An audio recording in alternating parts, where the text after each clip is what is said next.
Salut à toi et bonjour à tous. Aujourd'hui, si tu es un fan des séries Netflix, et précisément les séries coréennes, nous allons comparer deux séries à succès, Squid Game et Alice in Borderland. Bien que toutes deux explorent des jeux mortels, elles présentent des différences notables. Alors c'est parti. Squid Game est une série sud-coréenne créée par Hwang Dong-hyuk, diffusée pour la première fois en septembre 2021 sur Netflix. Elle raconte l'histoire de 456 participants, tous confrontés à des difficultés financières, qui acceptent de risquer leur vie en participant à une série de jeux d'enfants revisités de manière mortelle dans l'espoir de remporter une somme colossale. La série a rapidement connu un succès mondial captivant les spectateurs par son mélange de suspense, de critique sociale et de drame humain. De son côté, Alice in Borderland est une série japonaise réalisée par Shinsuke Sato, adaptée du manga éponyme de Haro Aso. Diffusée initialement en décembre 2020 sur Netflix, elle suit Ryohei Arisu et ses amis qui se retrouvent soudainement transportés dans un Tokyo parallèle et déserté. Dans ce monde étrange, ils sont contraints de participer à des jeux dangereux et souvent mortels pour survivre et tenter de comprendre les mystères de ce nouvel univers. La série a été saluée pour son intrigue captivante et ses scènes d'action intenses. The Squid Game offre une critique incisive de la société sud-coréenne contemporaine, mettant en évidence les inégalités économiques, la pression sociale et la désillusion face au capitalisme. Les jeux, basés sur des activités enfantines coréennes, rappellent de l'innocence perdue et soulignent le contraste avec la brutalité de la réalité adulte. La série explore comment le désespoir financier peut pousser des individus à risquer leur vie pour une chance de rédemption économique. Alice in Borderland plonge profondément dans la culture japonaise avec une forte influence des mangas et des animés. La série explore des thèmes tels que l'isolement social, la pression académique et professionnelle et la quête de sens dans une société hautement structurée. Le Tokyo parallèle sert de métaphore pour une réalité alternative où les personnages doivent redéfinir leurs valeurs et priorités pour survivre. Les jeux, souvent basés sur des énigmes complexes, reflètent l'appréciation japonaise pour les défis intellectuels et stratégiques.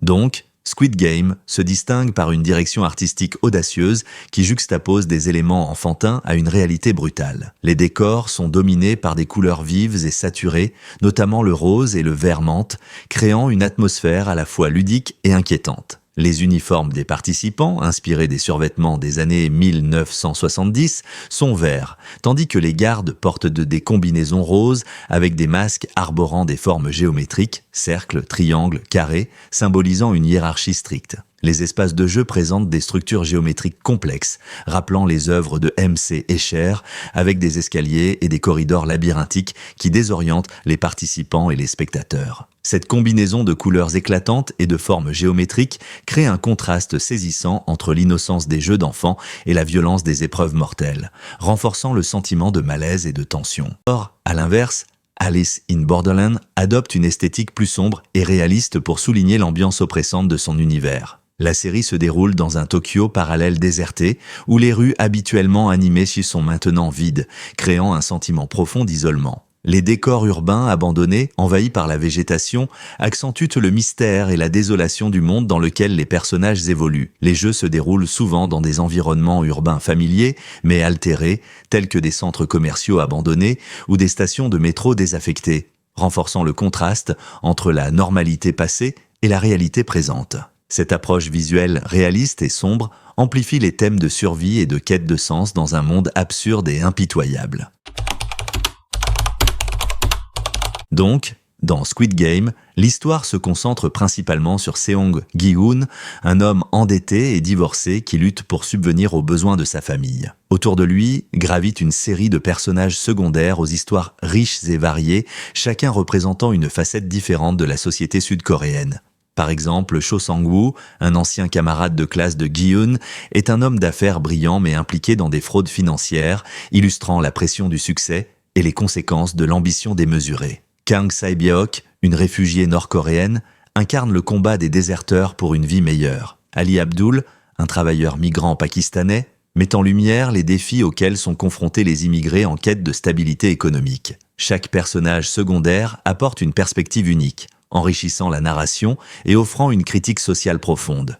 Alice in Borderland adopte une approche différente en mettant l'accent sur un groupe de personnages principaux dont l'évolution est collective. Ryohei Harisu, le protagoniste, est un jeune homme passionné de jeux vidéo qui se retrouve, avec ses amis Karube et Shota, transportés dans un Tokyo parallèle. Chaque membre du groupe possède des compétences spécifiques. Karube est courageux et pragmatique, tandis que Shota est loyal et apporte une touche d'humour malgré les circonstances. Au fil des épreuves mortelles qu'ils affrontent, leur survie dépend de leur capacité à collaborer, à combiner leurs talents et à renforcer leurs liens d'amitié. Cette dynamique de groupe souligne l'importance de la coopération et de la confiance mutuelle dans des situations désespérées. Dans Squid Game, les participants sont confrontés à une série de jeux inspirés des activités enfantines traditionnelles coréennes. Ces jeux, bien que simples en apparence, sont transformés en épreuves mortelles, créant un contraste saisissant entre l'innocence des souvenirs d'enfance et la brutalité de la réalité à laquelle les joueurs sont confrontés. Cette dichotomie souligne la manière dont des éléments familiers et nostalgiques peuvent être pervertis en instruments de manipulation et de violence. Donc, parmi les jeux emblématiques présentés dans la série, 1, 2, 3, Soleil, les participants doivent avancer vers une ligne d'arrivée pendant qu'une grande poupée robotique chante. Lorsqu'elle s'arrête et se retourne, tout mouvement entraîne une élimination immédiate. Cette épreuve met en évidence la tension entre l'urgence de progresser et la nécessité de maîtriser parfaitement ses mouvements. Le dalgona. Chaque joueur reçoit une fine plaque de sucre avec une forme imprimée, cercle, triangle, étoile ou parapluie, et doit découper cette forme sans casser le reste de la plaque. Cette tâche, qui semble anodine, devient une question de vie ou de mort, illustrant comment une simple activité peut être chargée de stress extrême. Le tir à la corde, 2 équipes s'affrontent en tirant sur une corde au-dessus d'un précipice. La coopération et la stratégie sont essentielles, mais la trahison peut surgir lorsque des alliances se forment et se défont rapidement. Les billes, les participants, en binôme, doivent s'emparer des billes de leurs partenaires en choisissant le jeu de leur choix. Cette épreuve met l'accent sur la manipulation émotionnelle et la trahison, car des amis doivent s'affronter, conduisant à des dilemmes moraux profonds. Ces jeux servent de métaphore pour les luttes sociales et économiques, où des individus sont poussés à s'affronter dans des situations désespérées, reflétant les pressions et les injustices de la société contemporaine. En contraste, Alice in Borderland propose une variété de jeux aux règles souvent ambiguës, nécessitant intelligence, force et stratégie. Ces épreuves, classées selon les cartes à jouer, testent différentes compétences des participants. Jeux de pique, épreuves physiques, exigeant endurance et agilité. Par exemple, dans l'épreuve du chasseur et des proies, les joueurs doivent échapper à des poursuivants armés dans un bâtiment labyrinthique, mettant en jeu leur rapidité et leur capacité à se cacher. Jeu de carreau, défis intellectuels sollicitant la logique et la résolution de problèmes. Une épreuve notable est celle où les participants doivent résoudre une énigme complexe dans un temps limité pour désamorcer une situation mortelle. Jeu de trèfle, cœur, combinaison de défis physiques et intellectuels, ces jeux requièrent un travail d'équipe efficace. Par exemple, les joueurs doivent collaborer pour traverser un terrain semé d'embûches, nécessitant une coordination parfaite et une communication claire. Jeu de cœur, épreuve psychologique mettant à l'épreuve la confiance et la trahison. Dans l'un de ces jeux, les participants doivent déterminer qui, parmi eux, est un traître, jouant sur les émotions et la manipulation pour semer le doute et la discorde. Les règles souvent floues de ces jeux ajoutent une couche supplémentaire de complexité, obligeant les participants à interpréter les consignes et à prendre des décisions sous une pression intense. Cette ambiguïté reflète l'imprévisibilité de la vie et les défis constants auxquels les individus sont confrontés, nécessitant adaptation et résilience. Squid Game est rapidement devenu un phénomène mondial après sa sortie en septembre 2021 sur Netflix. La série a captivé un large public en abordant des thèmes universels tels que les inégalités sociales et la critique du capitalisme. Elle a suscité des discussions approfondies sur les disparités économiques et les pressions sociétales, résonnant particulièrement dans des pays confrontés à des défis économiques similaires. Par exemple, en Inde, les thèmes de la série ont trouvé un écho auprès du public, mettant en lumière les difficultés financières et les attentes sociales. Le succès de Squid Game a également eu un impact significatif sur la culture populaire mondiale. Les costumes emblématiques des gardes en combinaison rose et des participants en survêtement vert sont devenus des choix populaires pour Halloween et d'autres événements, reflétant l'influence de la série sur la mode et les tendances. De plus, la série a inspiré une multitude de parodies, de mèmes et de recréations sur diverses plateformes, renforçant sa présence dans l'imaginaire collectif.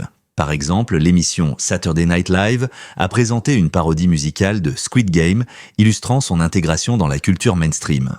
Donc, en parallèle, Alice in Borderland a connu une augmentation notable de sa popularité après le succès de Squid Game. Les similitudes thématiques entre les deux séries, notamment l'exploration de jeux mortels et les critiques sociétales, ont conduit les spectateurs de Squid Game à découvrir Alice in Borderland. Cette dynamique a mis en lumière les productions japonaises et les adaptations de mangas, élargissant l'intérêt du public pour les contenus asiatiques. Selon Vanity Fair France, Squid Game a ravivé l'engouement pour Alice in Borderland, les deux séries partageant désormais une base de fans solides.